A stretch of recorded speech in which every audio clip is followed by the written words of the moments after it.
muggy day. Sky's gloomy, air's all wet. Oh, man. At least let me finish my sentence. Ugh. Ugh. Cold, cold, cold. Oh.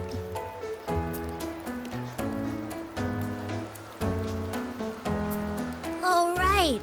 I'm famished. We barely had a bite sprinting all the way here from Ragoona. Whoa! Pinch me! This is a feast and a half!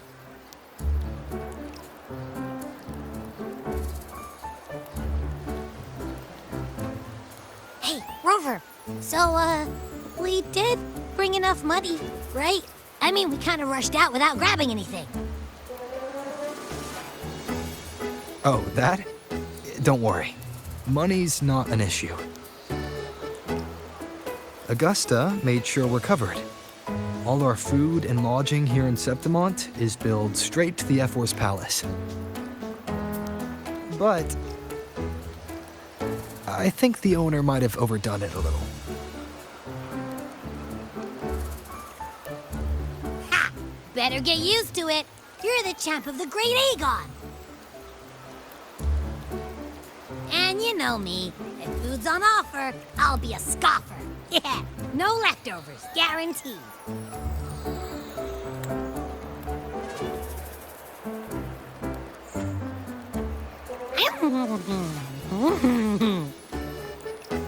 Free stay, free meal. This effort really knows how to treat guests. Maybe we should, hang around a bit longer.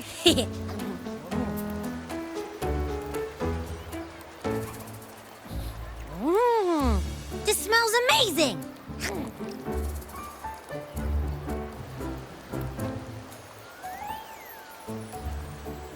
Abby, what do you think Imperator wants me to find?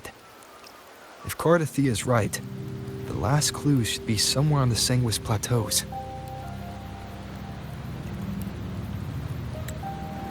We're so close to the finish line. Just one step away.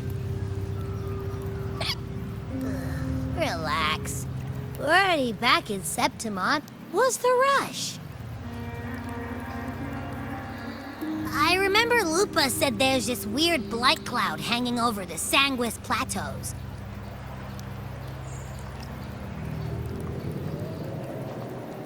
And when the high tide, or whatever, rolls around, all the gladiators go there to hunt tacit discords.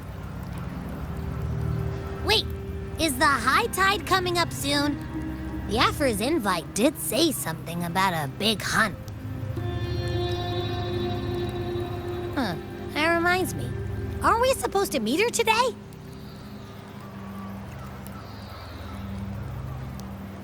A messenger came this morning. Augusta is dealing with an emergency, so our meeting's postponed. It looks like it'll be a while. An unexpected change. It's throwing everything off course. I don't like the feel of it. And why me for this hunt? If it's about the Great Aegon, the messenger said none of the other gladiators were invited.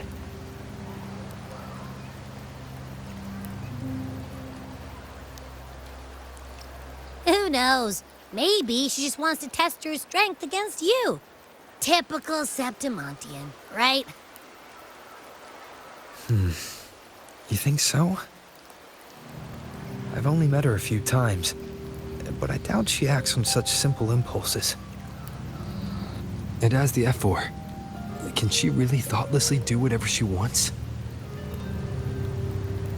Guessed from afar, you possess eyes as clear as crystal.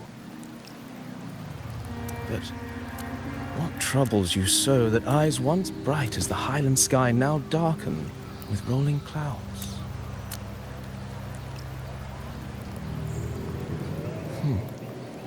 A warrior who walks the blade's edge does not falter over trifles. The clouds, if I may guess, are cast from the throne.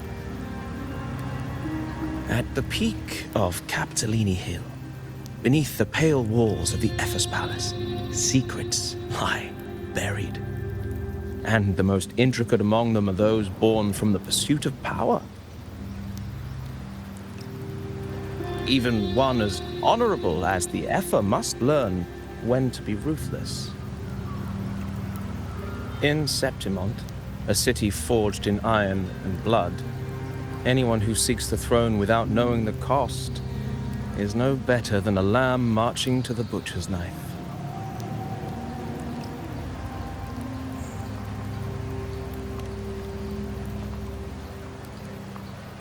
I am Nestor, a traveling poet.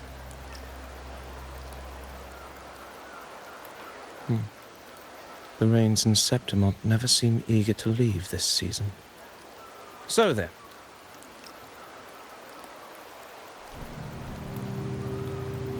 if you are curious about the Epher, then allow me to say that nothing would honor me more than to offer even a modest service to the champion of the great Aegon. Wait, how do you know he's the champion? And all that stuff about the F4, too? Huh? Your eyes. Were we talking too loud? To see and to hear are but two of the many ways to perceive. Trusting the senses is a habit, a natural expedience, but not the only option.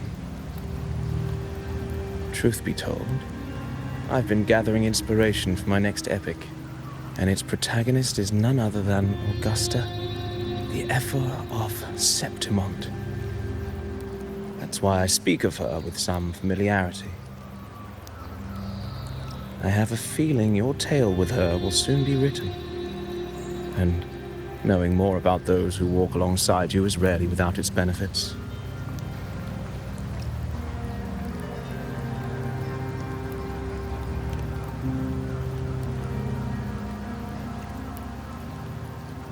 Augusta, a girl of humble birth, a resonator of modest talent, a commoner without noble patronage, and yet, from the den of wolves that is Septimont City, she rose and eventually claimed her place. Just like the burning sun was once a cloud of dust.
fail enough times, and you might eventually succeed. Should we call it resilience? Or mere stubbornness? Or perhaps, for a girl who has lost everything, there was never a second option. She had no one to trust but herself, and naught but a blade to hold. And yet, as the first stanza of an epic, this is nothing extraordinary. Since the lament, across the scorched lands of Solaris, I've heard this story repeat itself, again and again. Greatness. Yes, our era has certainly seen it. But true greatness is never found on the first page of a story. Courage, glory, and honor. Such immortal virtues have been etched in tablet and stone. They are never forged overnight. Light as a thread, elusive as the wind, they weave themselves into every twist of fate, tangling with every insignificant choice we make.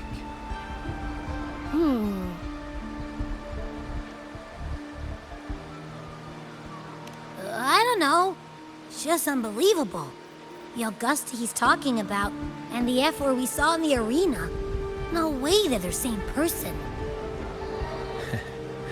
A girl far from home, arriving in the city upon Capitolini Hill in pursuit of strength.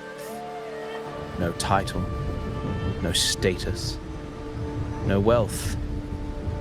I doubt anyone at the time could have imagined her rising to where she is now.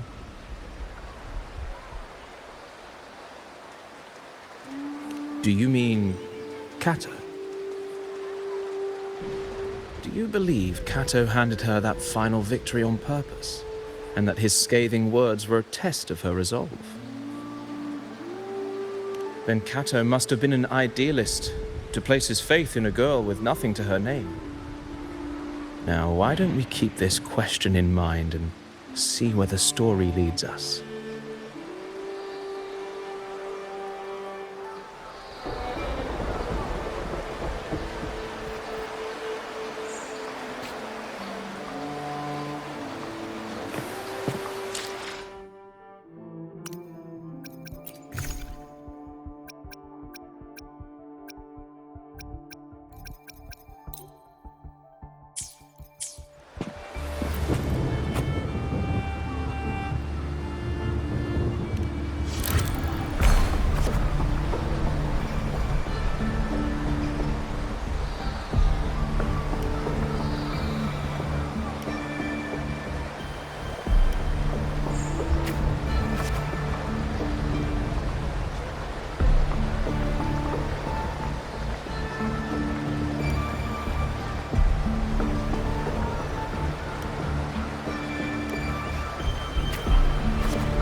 merely the rough shape of a short epic. This is all I can offer about the F4.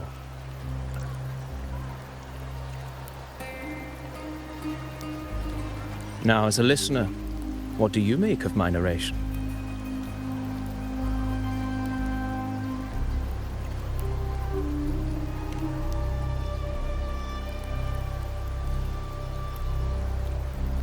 I appreciate your kind words, my generous listener. I am only a humble wordsmith, spinning verses and rhymes. The essence of poetry is granted by those who dare defy their fate. But there is one thing I must confess. Through my words, your knowledge of the F4 is partial, at best. Poetry can only offer a glimpse of the true story, the reality of people, events, and things slips beyond the grasp of words. I do not belong in the pages of the epic, so I remain confined to the observer's gaze. I can imagine events and emotions unfold, but I cannot truly recreate them.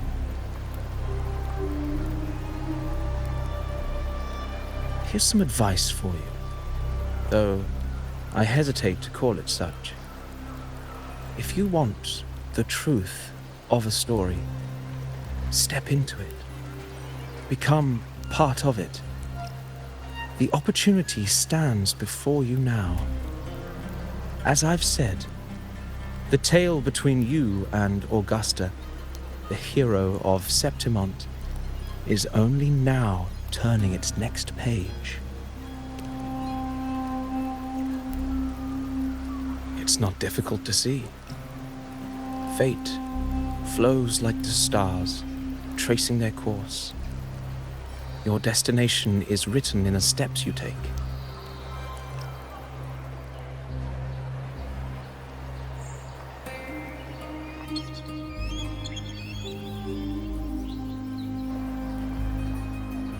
The rain is passing.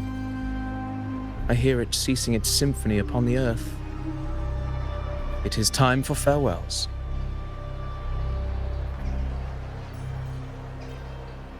Before I leave, may I ask you one last question? What is it that has lifted Augusta to the seat of power? What is it that makes a ruler?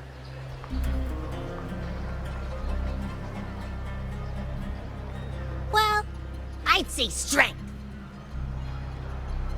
Let's be real. There's no way Augusta could have passed those trials without strength. Rover, what do you think?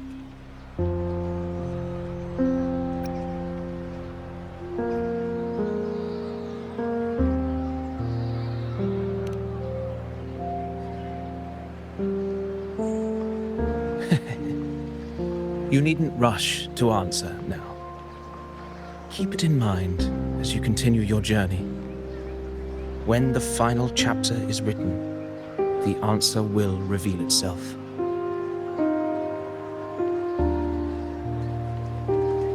Farewell, my friend. Our paths crossed by fate and by chance. Soon, after this brief encounter, everything about me will be gone with the wind. But you, your epic continues.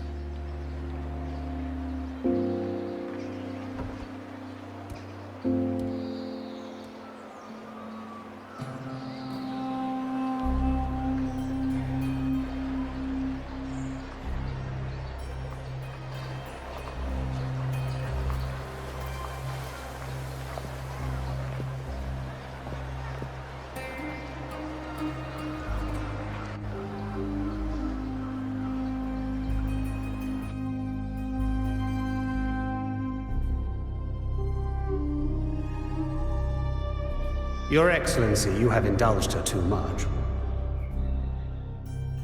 As the priestess, Yuno is far too unruly in both action and word. It's a disgrace to her title. Indeed. She entered the palace unannounced, uninvited, and with no decorum. A blatant affront to the authority of the palace. Same as always. Senators, all she crossed was a doorway. One too insignificant to carry the weight of our authority, or defend anyone's fragile pride. Let us not forget, it is not the walls of Capitolini Hill that command fear. It is my will, my sword, and our relentless conquest. I know your fear. You fear a priestess's voice drowning yours, and a rebel challenging the Senate's rules. But listen well. Power does not bow to sycophants, cowering behind their traditions. If you seek power, then step from the shadows. Face me, and prove yourself worthy.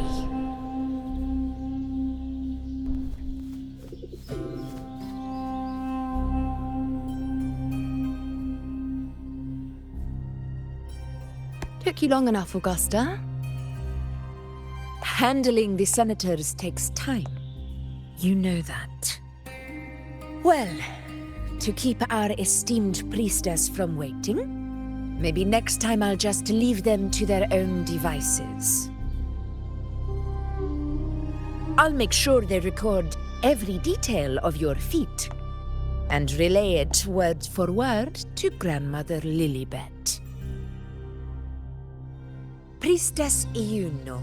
Unruly behavior left Tetragon Temple without permission and trespassed into the Ephor's palace. I wonder, who will lose it first? Lilibet or you? Let those old foxes report me all they want. If they step into the tetragon left foot first, I'll shoot the left. Right foot first, I'll shoot the right.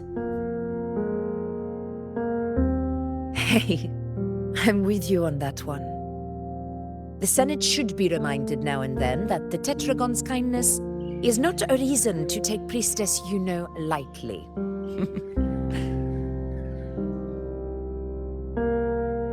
Why didn't you wait there? I had everything handled. We depart for the hunting ground tonight. If anything changed, you could have reached me by my terminal. You didn't need to come all the way here. I want you free of duty until that day arrives. You're overthinking it, Augusta. I'm here to see that person.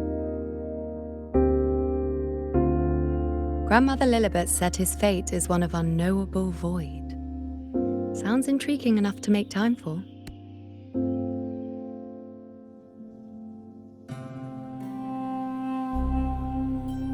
So that's it? Too bad. The ship from Laguna won't dock until tomorrow morning, and we'll be gone by then. Ugh, what a hassle. Patience, you know. The warrior has accepted the invitation. So, you'll have plenty of time to meet during the hunt.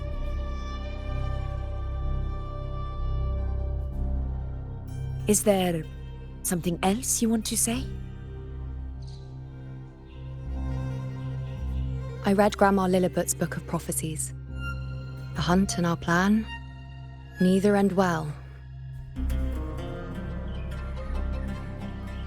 Are you sure we should go through with this? Risk does not trouble me. Peril simply requires greater strength.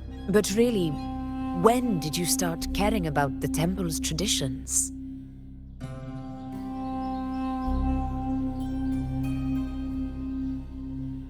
O ye faithless of Septimont, the divinity is enraged. Should your ruler defy their will again, doom shall be your fate.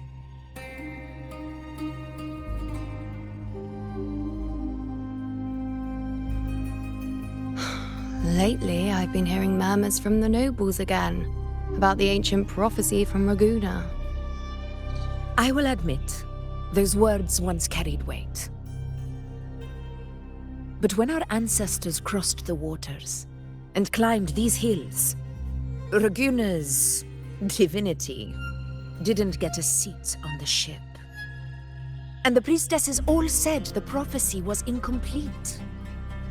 Only the hero of heroes, wielding extraordinary power, risen from the dark tides, shall bring eternity to Septimont.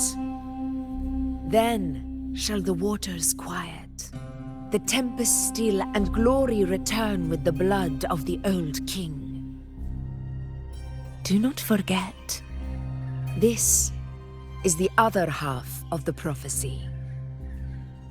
Fabius, Attilius, Valeria, one after another, these heroes have saved Septimont from the brink of ruin. As long as a hero stands, no disaster can break this eternal city. What if this time is different? What if ruin is our fate? Then I will sever that fate with my blade.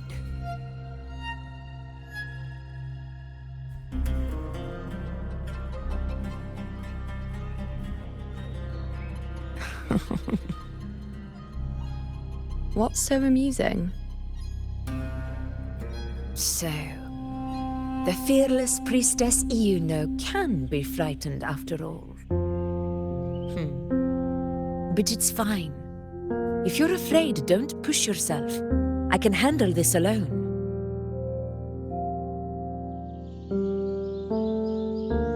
Most revered priestess, wait for me in the temple. I shall return victorious. Frightened. Me? If anything, it's you, trying to shut me out and face it alone. Fine. Go ahead. You'll come back to me sooner or later. That I can't deny.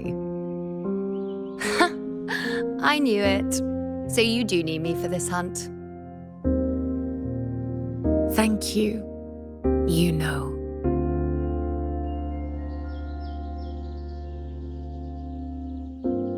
Why are you saying this?